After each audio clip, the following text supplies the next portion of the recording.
par la communauté, mais également par le grand public, avec derrière ce terme-là beaucoup de choses qui évoquent quelque chose d'étrange, quelque chose qu'on ne comprend pas, ou bien d'autres choses peut-être, ça dépend de la sensibilité des gens. Nous on s'en tient au terme phénomène qui englobe beaucoup mieux ce que l'on étudie et qui a, je dirais, son pendant anglo-saxon qu'on appelle UAP, donc qui est également un terme consacré. D'accord. Qu'est-ce qui a fait que vous travaillez dans ce domaine ? Qu'est-ce qui vous a attiré en fait dans ce domaine ?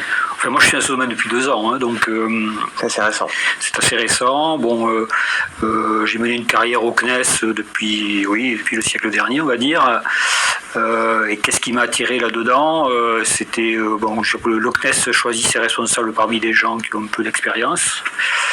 Donc quand le poste est ouvert, j'ai candidaté. Qu'est-ce qui m'a attiré pour entrer dans ce domaine, je dirais, qui est assez, qui est une branche, je dirais, qui est rattachée au CNES, mais qui n'est pas forcément le travail fondamental qu'on réalise dans notre société. En fait, c'est le fait d'en savoir un petit peu plus, de voir un petit peu le lien avec le grand public. Donc c'est vraiment notre travail quotidien de discuter avec le grand public qui a été confronté à quelque chose qu'il n'a pas compris, qui nous l'a expliqué avec ses mots, avec ses dessins, avec ses images, ses photos, ses films.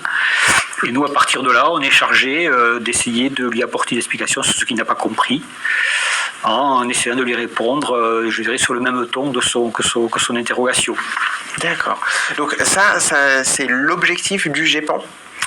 Oui, l'objectif de GEPAN, c'est la collecte, l'analyse, l'enquête et la publication de cas d'observation, justement, qui sont apparus étranges à des citoyens sur le territoire national, donc on est parfaitement légitime sur le territoire national, et c'est la mission primordiale du GEPAN.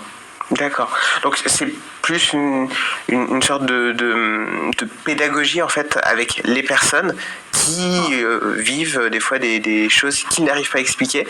Oui, alors ça dépend du ton de leur requête aussi. Quelques gens ils veulent avoir justement une réponse pédagogique parce qu'ils n'ont pas compris. D'autres gens vont témoigner et vont émettre une étrangeté, une peur ou quelque chose, être confrontés à quelque chose qui les a fortement inquiétés. Donc ils vont pas poser la même question, ils vont nous demander qu'est-ce que c'est que ce truc-là, ils vont faire eux-mêmes leurs propres hypothèses.